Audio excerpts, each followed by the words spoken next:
how's your day going? Happy Canada Day if you live in Canada.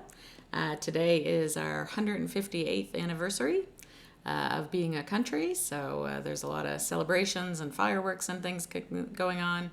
Fireworks that I don't probably think are going to happen here where I live because it is very foggy. It was a beautiful day, but the fog has crept in now, and I don't think you'd be able to set off fireworks, and if you did, I don't think anybody'd see them. So, unfortunately, that's the way it goes. Sometimes the weather doesn't cooperate. But I'm here tonight for the mid-year freakout tag, and I was tagged by Book Chat with Pat. And if you haven't been to Pat's channel, I highly recommend that you take a look. She's a lovely lady, very intelligent, does really good book reviews, so check her out. So let's get started. So the best book I've read so far. So for me, it kind of depends on the genre. There's so many of them. I would say best historical fiction would be On Isabella Street. And if I had to pick just one book to cover all the genres, it would be that one. It was really good. I'm not going to give you really much of a synopsis about any of them because I've already done reviews on them. But it was about two women from very different lives, both connected to the Vietnam War in different ways. And the next one, and I guess it's even better, I guess, in some ways, that it's my best book so far because she's also a Canadian author. So on Canada Day, that seems fitting. But if I was going for, say, best kind of general fiction, literary fiction, I don't know what you'd call it, general fiction, I guess, it would be The Music of Bees, which is about this young man who is a paraplegic, and he gets involved with this woman who teaches him how to take care of bees. And another young man who also comes on the scene who has had a really hard life and is kind of living rough, and he ends up, helping her as well. So that was a really good one. If we're talking about cozies, there's so many, and I love them so much. It would be very hard for me to narrow it down. But if I had to, for this particular year at this particular time, it would be the Seaside Cafe Mysteries. It's about Everly Swan, who runs iced tea shop at the beach, and the mysteries that she's involved in. And I just finished the third one of that series, not too long ago. I don't know, a couple months. So that would be, for that one. Best sequel you've read so far. I don't really do sequels. I do standalones or I do series. I'm trying to think of any sequels that I know of when it comes to books, and I can't off the top of my head think of any. I think of that more as a movie thing. New release you haven't read yet but want to. So there's a couple, probably more than a couple if I, really looked into it. But the two I can think of is My Friends by Richard Bachman, Frederick Bachman, yes. Where did I get Richard? Oh, Richard Bachman, I think, was Stephen King's pen name. I don't know where that came from. The recesses of my mind are a fun place. Anyway, Frederick Bachman. And then Sunrise on the Reaping, which is the story of Hamish from the Hunger Games series. Sorry, I'm getting a little tired. So those are two that I'm looking forward to. My most anticipated release for the second half of the year, that one's a no-brainer. I am really looking forward to Ship of Dreams by Donna Jones Allward. It comes out in August. I actually have the ARC for it, which I'm going to get to just as soon as I can. So really looking forward to that. Biggest disappointment. A couple of those. One that I can think of is The Bookish Life of Nina Hill, which I really kind of, I guess I thought it would be sort of like the one I read about Nora November or Eleanor Oliphant, the sort of a book, but I wasn't any more than a few pages into it, and they started talking about someone's junk, and I was finished. So anyway, it just wasn't for me. Another one that I was disappointed with was Thick as Thieves, which is an Amish lantern mystery. And the book itself, the story, I thought was going along quite well, but then it almost seemed like the author just gave up at the end. It just seemed to stop so abruptly and just kind of left me, with this blank look on my face going, what? Like it just dropped off. So didn't care for that. Biggest surprise. Biggest surprise is probably one of the ones I read recently that was sent to me by the author.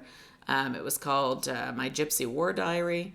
And I think because it was kind of a young A sort of novel, and, I hadn't heard of this author, and I wasn't really sure what to expect.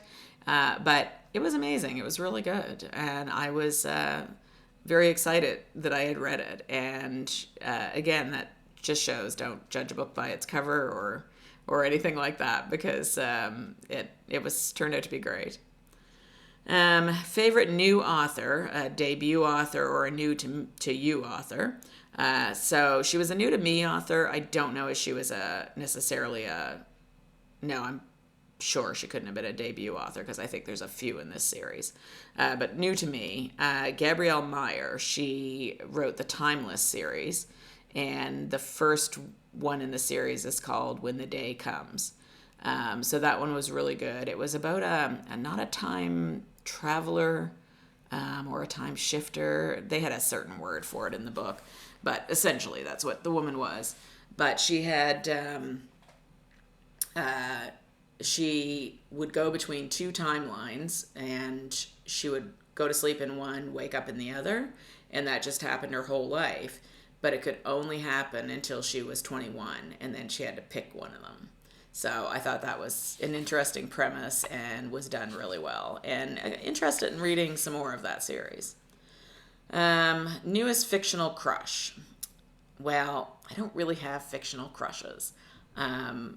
I have the most wonderful husband in the world, and I don't need fictional men. But if I had to pick just a man in a book that I thought was, just an amazing character and someone that I would like to meet in real life, it would be Jake from The Music of Bees, because he was, like I had said, he was paraplegic. He started out, I think he had ended up that way from a skateboarding accident, I think. And he was very bitter in the beginning and very depressed. And then when he ended up, getting involved in this woman and really developing this love and passion for bees, and you could see how it changed him and what kind of a man he kind of grew to be, like, because he was college age, when they started the book. So just that growth in the character and how terrific he was. So I really enjoyed him. Newest favorite character. I don't know if she's my... I think she's always been a favorite character, so I don't know about newest favorite, but I think she becomes more and more my favorite character, and that's Everly Swan from the Seaside Cafe Mysteries. Love her character, love the whole idea of an iced tea shop, and just like the way that she interacts with her aunts and her animals and customers, and I just really love her. Book that made you cry. I'm sure there was many more than one. I'm a crier. That's just who I am. I can be emotional, so it could be from something happy, it could be from something sad. I read, or have been reading, especially lately, quite a bit of historical fiction, a lot of which takes place during World War II or other wars, so there's always like a really gripping, heartfelt drama that happens, and those things make me cry. I was reading Inspector Gamache this morning, one of the Louise Penny books, and there was a little scene in there of him and his wife, and it was so touching and sweet that I teared up. So, that's probably not a good question for me, because Pick a book. Could have been any of them. Most beautiful book you bought or received this year? Well, I think the most beautiful book that I bought this year was probably The Girl Who Drank the Moon. It wasn't my most favorite book, but the cover on it is gorgeous. What book do you need to read by the end of the year? Definitely The Black Wolf, which is the next one in the Louise Penny series. And it comes out in October, and I think I will just close my doors and windows and cuddle up somewhere for a week and do nothing but read. That's the dream anyway. Favorite video you've done done this year, was probably the last one I did that involved pictures and voiceovers and all those things, because it was a little more challenging for me than some of my other ones, which is good. That shows a little growth. Still not quite there for vlogging yet.